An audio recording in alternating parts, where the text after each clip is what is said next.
Historia en 5 minutos.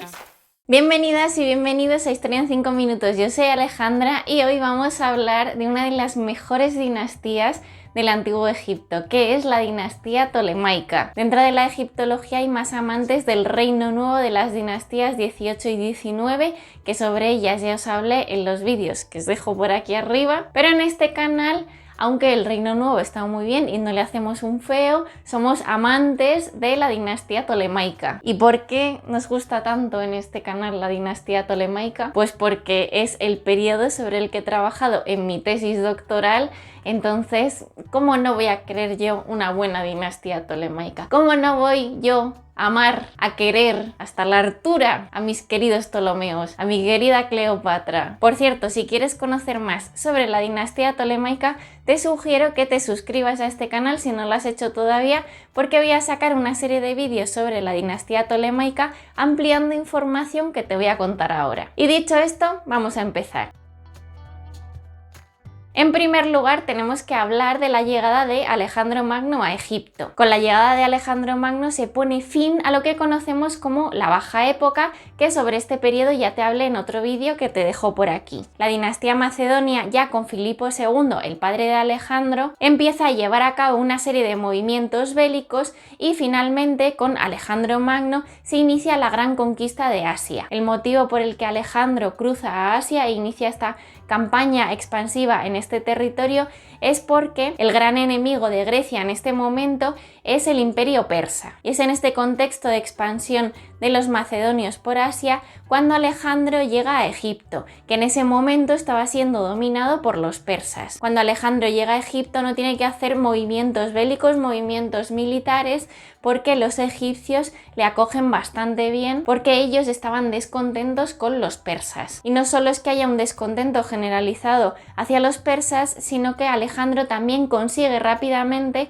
hacerse con el apoyo de los sacerdotes egipcios. Cuando Alejandro llega a Egipto se corona rey en Menfis con un ritual al estilo tradicional egipcio y además asume el mismo nombre de las dos señoras que Ramsés II, como una forma de legitimación política relacionando su nombre con uno de los grandes reyes del antiguo Egipto. Esta relación fuerte con el clero menfita por parte de Alejandro se va a mantener en época tolemaica y los sacerdotes de Menfis van a jugar un papel fundamental en la política del país durante este periodo. Alejandro Magno muere en Babilonia en el 323 y le sucede Filipo Arrideo. Arrideo muere y le sucede Alejandro IV. Sin embargo, esta situación política, este gobierno, no va a durar mucho tiempo porque rápidamente los generales de Alejandro, los diádocos, se reparten el imperio y Ptolomeo se queda con la parte de Egipto. El general y amigo de Alejandro, Ptolomeo, se queda con Egipto y algunas posesiones en el Mediterráneo, por lo que rápidamente emprende su marcha de Babilonia a Egipto.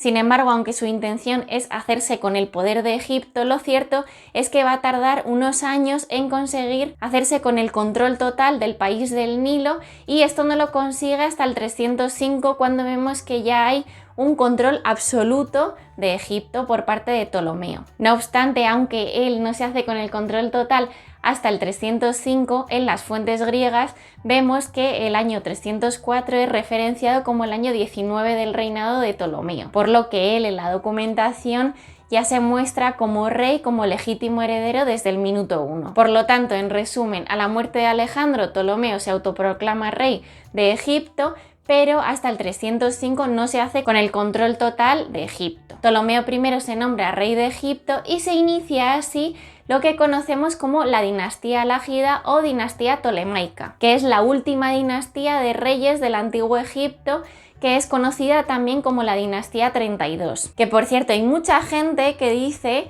que la dinastía tolemaica eso ya no es Egipto, que bueno, en todo caso Egipto es hasta el siglo VI. Si eres una de esas personas que piensa así, vengo a darte un argumento por el que deberías dejar de pensar así. Dentro de la dinastía tolemaica sí que es cierto que hay muchos cambios culturales, pero la religión y la cultura egipcia se mantienen hasta el final del periodo y de hecho incluso en época romana observamos religión egipcia y observamos pues una serie de elementos culturales que se mantienen, aunque sí que es cierto que recibe mucha influencia de Roma y de Grecia. Pero aquí no estamos hablando de época romana, estamos hablando de la época tolemaica. Y en época tolemaica muchos de estos elementos se mantienen y de hecho hay grandes templos de este periodo que se conservan y que nos han llegado, a través de los cuales pues podemos observar que esta cultura egipcia se mantiene en el tiempo. Sí que es cierto que la cultura egipcia de época tolemaica es diferente a la de otros periodos, pero cuando uno estudia el Antiguo Egipto en profundidad puede observar fácilmente que la cultura del Reino Nuevo es diferente a la del Reino Antiguo, aunque hay algunos elementos que se mantienen. Por lo tanto, en época tolemaica observamos que estos reyes se mantienen al estilo egipcio, aunque también asumen elementos griegos, porque en Egipto se establece una nueva élite étnica griega y por lo tanto estos reyes también gobiernan para los griegos o los considerados griegos. Eso es otro tema que ya os explicaré en otro vídeo, el tema cultural, el tema étnico en la época tolemaica en el Antiguo Egipto. Por lo tanto, aunque sé que seguro que alguien me hace la broma en comentarios, que sepáis que en época tolemaica todavía hay cultura egipcia y por lo tanto sí, la época tolemaica sigue siendo Egipto. Uno de los movimientos políticos más importantes que lleva a cabo Ptolomeo I es la exaltación de la figura de Alejandro, equiparándolo con Aquiles y también enterrándolo en Alejandría. Alejandro Magno quería enterrarse en el oasis de Siwa, en el oasis donde está el templo de Amón, pero Ptolomeo decide no respetar esta voluntad y construir su tumba en la capital para convertirla en un lugar de culto y legitimación política de la dinastía lágida. Para este rey va a ser muy importante la legitimación política de la dinastía lágida o tolemaica a través de la relación con la dinastía argeada, que es la dinastía de Alejandro Magno. Otra de las políticas más importantes de Ptolomeo I es la construcción del museo y de la biblioteca de Alejandría. Sobre el museo y la biblioteca ya os hablé en este vídeo que os dejo por aquí y también os hablé en otro vídeo sobre algunos de los directores más importantes de este museo y la biblioteca, que también os lo dejo por aquí, así que luego le podéis echar un vistazo. Después de Ptolomeo I continúa esta edad dorada de la dinastía tolemaica, porque Ptolomeo II y Ptolomeo III van a continuar con este deseo de conseguir una estabilidad política y económica dentro del Valle del Nilo. Ptolomeo II realiza una reorganización administrativa y económica del país, además de reforzar las fronteras y realizar una política expansiva. Dentro de estas políticas se construye el templo de Isis en Filé, en la zona fronteriza con Nubia. Además, Ptolomeo II desarrolló una vinculación religiosa con el dios Dioniso y lleva a cabo un desfile dionisíaco que iba por toda Alejandría hasta el estadio, como una forma de culto real. Este desfile estaba compuesto por sátiros, ménades y una presa de vino gigante. Después de Ptolomeo II tenemos a Ptolomeo III. Ptolomeo III se casa con Berenice II, que era hija del rey de Cirene, que el rey de Cirene era hermanastro de Ptolomeo II, por lo que Berenice y Ptolomeo III eran familia. Durante este reinado hay una gran propaganda de la pareja real, de Berenice II y de Ptolomeo III, que se equipara con las parejas divinas de Osiris e Isis y de Zeus y Hera. Una vez que muere Ptolomeo III se inicia un proceso de declive y el gobierno de Ptolomeo IV va a ser un periodo de transición a este declive, por lo que el gobierno de Ptolomeo IV es un punto de inflexión dentro de la dinastía tolemaica. Durante el gobierno de Ptolomeo IV empiezan a suceder las primeras revueltas en contra de la dinastía tolemaica. ¿Y esto por qué es? Bueno, porque hay una subida de impuestos y hace 2000 años y ahora a nadie le gusta una subida de impuestos, así que por este motivo empieza a haber conflicto con la dinastía. Desde el punto de vista religioso, el gobierno de Ptolomeo IV es muy interesante porque durante su gobierno hay un aumento del dionisismo y del orfismo. A la muerte de Ptolomeo IV le sucede Ptolomeo V y se inicia con Ptolomeo V lo que conocemos como la época del declive. Ptolomeo V llega al trono con solo 6 años y su coronación se realiza en Menfis al estilo tradicional. Dentro de la administración del país se empieza a deteriorar el sistema administrativo de tipo griego y el de tipo egipcio.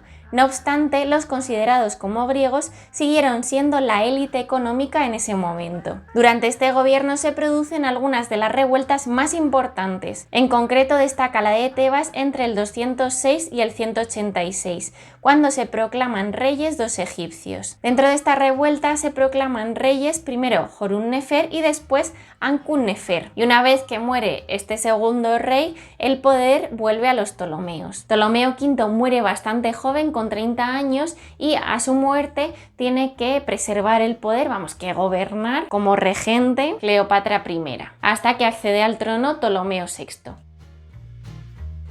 Tras la muerte de Ptolomeo V, se inician una serie de guerras internas dentro de la dinastía que van a provocar una gran inestabilidad en el país. Por un lado, la familia real va a tener luchas internas de poder por acceso al trono y al mismo tiempo van a suceder golpes de estado, como es el caso del golpe de estado de Dioniso Petosarapis y el golpe de estado del comandante Galaístes. En el caso del golpe de estado de Dioniso Petosarapis, él era un egipcio helenizado que se pone al mando de soldados rebeldes. Y este Dioniso Petosarapis, junto con los militares rebeldes, se enfrentan al Estado egipcio en las batallas del Fayum y también a través de levantamientos en la zona de Tebas. Lógicamente, estos golpes de Estado no triunfan porque la dinastía tolemaica continúa. Durante el gobierno de Ptolomeo VIII hubo una guerra civil entre el 132 y el 124, fruto de un conflicto sucesorio dentro de la Casa Real. Por un lado estaban los partidarios de Cleopatra II, la viuda de Ptolomeo VI y después esposa de Ptolomeo VIII. Y por otro lado estaban los partidarios de Ptolomeo VIII y Cleopatra III, que era hija de Ptolomeo VI y Cleopatra II, a la vez que esposa de Ptolomeo VIII. La guerra civil concluye cuando se reconcilian y establecen un triple gobierno conjunto. Pero esto no acaba aquí, ya que a la muerte de Ptolomeo VIII en el 116 luchan entre Ptolomeo IX y Ptolomeo X, hijos de Cleopatra III, por hacerse con el poder. Dentro de estos conflictos, Roma ya es una potencia importante dentro del Mediterráneo e interviene durante el ascenso al trono de Ptolomeo XI en el 80 a.C., pero el gobierno de este rey apenas va a durar un año. Y después de Ptolomeo XI llega el padre de la famosa Cleopatra. Dentro de estos conflictos, Roma, que ya es una potencia importante dentro del Mediterráneo, interviene durante el ascenso al trono de Ptolomeo XI, pero su gobierno apenas va a durar un año. Y después de Ptolomeo XI llega el gobierno de Ptolomeo XII, el padre de la famosa Cleopatra. Ptolomeo XII va a gobernar en dos ocasiones, en dos periodos. El primer periodo es del 80 al 58 y va a continuar las relaciones entre Egipto y Roma. Y también va a continuar con la campaña de legitimación política de la dinastía y va a remontar el origen de esta dinastía tolemaica a Zeus a través de Dioniso. Y debido a este interés de este Ptolomeo por legitimarse políticamente, va a asumir el título de Nuevo Dioniso en griego y el de Joven Osiris en egipcio. Por otro lado, Ptolomeo XII se casó con dos mujeres y esto es muy importante. Por un lado se casa con su hermana y por otro lado se casa con una mujer egipcia de la élite egipcia, es decir, con una egipcia.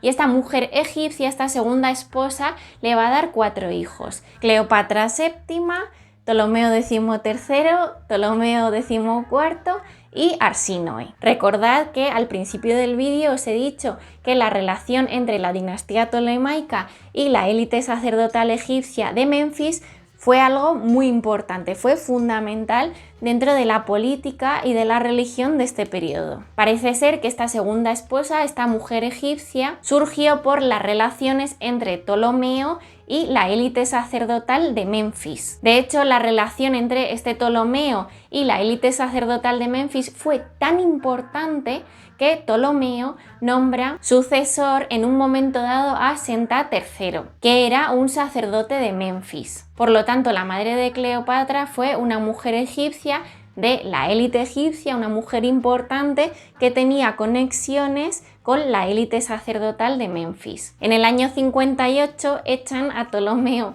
de Egipto y se va a refugiar en Roma. Y en Roma establece relaciones con Julio César y es Julio César el que le va a nombrar aliado y amigo de Roma. A la marcha de Ptolomeo se van a quedar gobernando en Egipto Berenice IV junto con Cleopatra VI.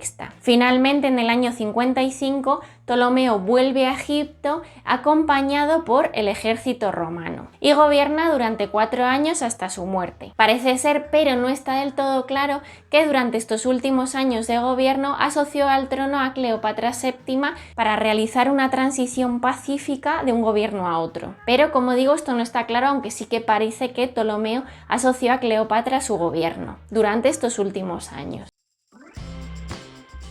Finalmente, en el año 51, Cleopatra VII asciende al trono con tan solo 18 años. En el antiguo Egipto, solo algunas mujeres adquirieron este título de rey. Lo que conocemos como rey o como faraón en el antiguo Egipto, en realidad son 5 nombres sagrados que se adquieren en el momento de la coronación.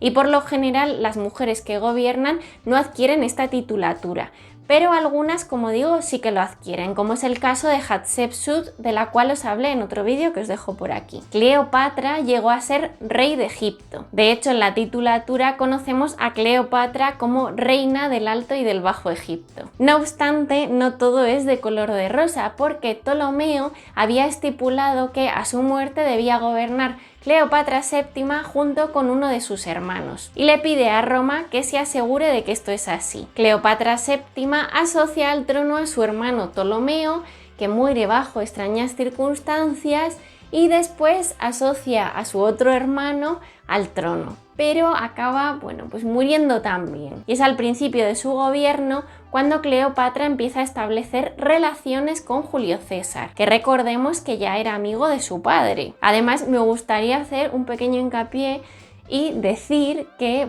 había una gran diferencia de edad entre Cleopatra y Julio César, que muchas veces se les muestra como si fuesen de la misma edad en el arte, en las películas, pero hay que pensar que, era una chica de 18 años con un hombre cuarentón. Y es gracias a esta relación con Julio César cuando Cleopatra consigue que Cleopatra y su hermano Ptolomeo sean vistos como amigos y aliados de Roma. Además, Julio César y Cleopatra tienen una relación y fruto de esta unión nace Cesarión, que lo asocia al trono cuando tiene tan solo 3 años, bajo el nombre de Ptolomeo XV César desde el 44 hasta el 30 a.C.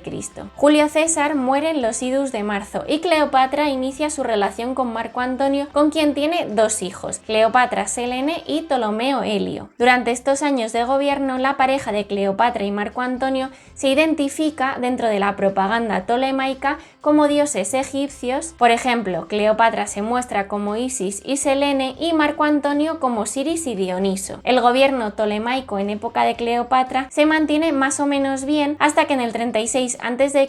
ella inicia una serie de estrategias para reconstruir el imperio tolemaico. Esto se podría considerar un error porque fue una política expansiva y es entonces, debido a esta política expansiva, cuando empiezan los enfrentamientos con Roma y especialmente con Octavio Augusto. Desde Roma, Octavio Augusto lleva a cabo 2 estrategias. Primero, busca el divorcio de Marco Antonio con su hermana Octavia y segundo, le declara la guerra a Cleopatra. Egipto cae en manos de Roma tras la batalla de Accio en el 31 a.C. Tras el fracaso de esta batalla, Cleopatra y Marco Antonio vuelven a Alejandría, donde permanecen un tiempo hasta que deciden suicidarse. Según cuentan las fuentes romanas, Cleopatra manda la noticia a Marco Antonio de que se ha suicidado para que éste se suicide, por lo que Marco Antonio se mata con un puñal. Después de esto, Cleopatra VII manda a su hijo, a Cesarión, fuera de Egipto, para que esté a salvo de Roma, aunque lo cierto es que Cesarión acaba siendo asesinado por su tutor en el exilio. Cleopatra se suicida, dicen, con una mordedura de un áspid en el pecho o en la mano, aunque hay algunas fuentes que dicen que se suicida con un veneno que llevaba en un pasador de pelo. En cualquier caso, su cuerpo no nos ha llegado, así que no tenemos forma de saber cómo se murió en realidad. Una vez que Cleopatra muere, Egipto pasa a ser una provincia de Roma, y sobre eso ya te hablaré en el próximo vídeo de Historia Universal. Espero que te haya gustado este hiper resumen de época tolemaica. Lo siento mucho por pasarme el tiempo, pero es que creo que este vídeo lo merecía. Si te ha gustado dale like y deja un comentario abajo, aunque solo sea un emoji, para ayudarme a seguir creciendo en YouTube, y nos vemos pronto en el siguiente vídeo de Historia en 5 minutos. ¡Hasta luego!